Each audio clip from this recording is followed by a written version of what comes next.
Om Namo Bhagavate Vasudevaya. Om Namo Bhagavate Vasudevaya. Om, I bow to the Lord Vasudeva. Hello friends. Today I would like to read the second sloka or stanza of the Bhagavad Gita, the first chapter.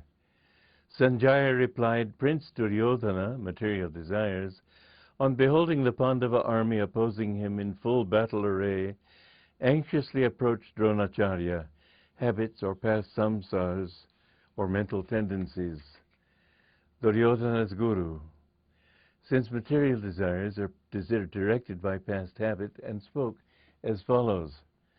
Now it's important to understand that the Dronacharya, the guru of the Kauravas, or Dronacharya and all his team, is also the guru, the teacher of the Pandavas. Habit is the meaning of the Dronacharya. Interestingly enough, in India we have a center in Gurgaon. All of northern India is full of these names which relate to the times of the Mahabharata, and you see the battlefield of Kurukshetra up in northern India. Gurgaon means Guru Gram, which actually stands for the village of the Guru, or Dronacharya. It's supposed to be where Dronacharya lived. Anyway, that's an interesting sort of sidelight. But habit is the quality that keeps us going even when our discrimination tells us, I want to stop. I want to stop drinking, for example, but habit forces us back to it.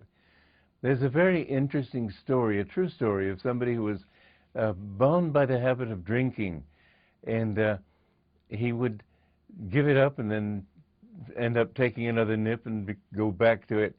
And finally he started to take a nip, and he became so furious with himself that he gathered all his bottles and took them outside and threw them on the sidewalk and broke every one of them. And the vigor with which he did that destroyed that habit so that he never felt like drinking again. This is one way to destroy wrong habits. Make a very strong affirmation that I will not do this anymore. You'll be surprised. I've found this sometimes when I've had something that I wanted to overcome. And for a while I would sort of build up the energy, but finally I would say, absolutely never again! And with such vigor that suddenly it was gone. But habit is usually on the side of wrong habit. It's true that good habits, for example, you're used to meditating every day, you're used to chanting every day, you're used to thinking of God every day, you're used to doing good things. This certainly helps you, but in the clash between the good side and the bad side, Duryodhana, bad habit, usually sides with the bad side, unfortunately. And what you need to do is become so entrenched in your good habits, which will stand you in some good stead, but they won't in the case of really fierce temptation. If you can reach the point where you are inspired from above, then you find that that inspiration is where the real divine power comes from. It doesn't come from your subconscious. The subconscious is too tied to many tendencies you're not even aware of. We have lived on earth many, many lifetimes, and those samskars or tendencies which we developed in the past, they come up when the situation, when you might say the ground is fertile for that particular plant to grow. Somebody who thinks he's overcome the desire for fame is offered the opportunity to become famous. Suddenly he's all starry-eyed, thinking how wonderful it'll become famous. Or he may think he's completely immune to the opposite sex, and suddenly one person catches his attention. In one way or another, our past tendencies have a very strong influence on us. So the important thing is to understand that the power of God is greater than all of these. And as you meditate deeply, that power will come more and more to the fore.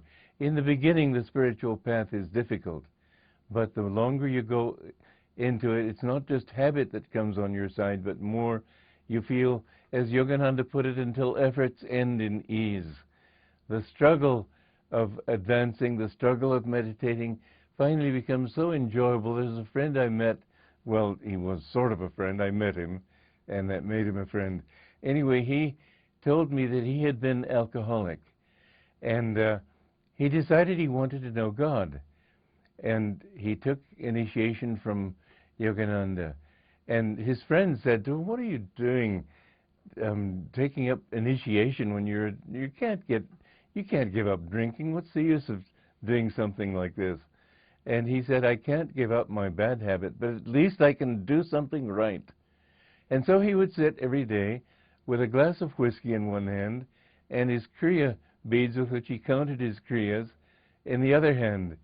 And after a few months of this, suddenly he thought, well, I'm getting so much fun, so much enjoyment out of my kriya practice, that what's this silly bottle doing? And he put it aside and never was tempted to it again. So the thing is that the best way to overcome wrong taste, for example, for stale cheese, is to taste good cheese. You can supplant bad habits by good habits. You can supplant bad tastes, wrong inclinations, by finding how much more pleasurable it is to live peacefully, to live in self-control, and so on. So the longer you meditate and the more you feel divine inspiration filling you, the less those temptations become a serious problem. Then, however, you still have the problem of your ego, and that is a constant battle. It is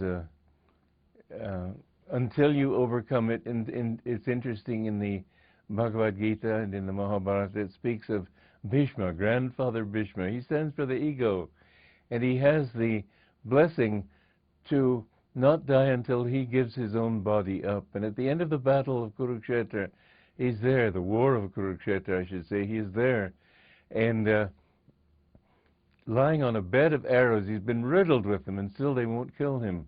And he gives a beautiful lecture on the duties of kingship, and then he surrenders his own life up to the infinite. So the ego finally reaches the point where it must surrender itself. No one can do that for you. You have to say, God, I belong to you. I don't want this little self anymore. But the way to reach to that point is to understand more and more how much more pleasurable it is, how much more enjoyment you get, not thinking of your little self, thinking of other people, giving to other people, helping other people. That's why Jesus said it's more blessed to give than to receive. You feel more bliss when you do the right thing. And don't suppress your ego, but just sort of transcend it by expanding it to infinity. And the point comes in your meditations and on your spiritual path, where finally you look at this thing and say, well, what is this little thing I've been clinging to? It doesn't mean anything to me.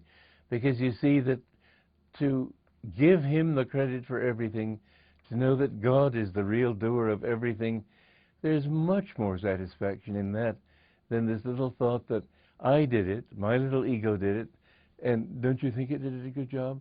Didn't you like it? Worried about being attacked, worried about being insulted, worrying about not being appreciated. All these things are forgotten when you can really feel that God is the doer. So humility does not mean self-deprecation or self-abasement. Humility means self-forgetfulness. You forget that you are this little being, and remember that that infinite one is the only reality. When you do that, what happens is you merge in God. You become God. It's an amazing concept, and we'll go further into it because it's quite a bridge to cross. I can't go into it in depth in such a short time. Anyway, for now, God bless you. Joy to you.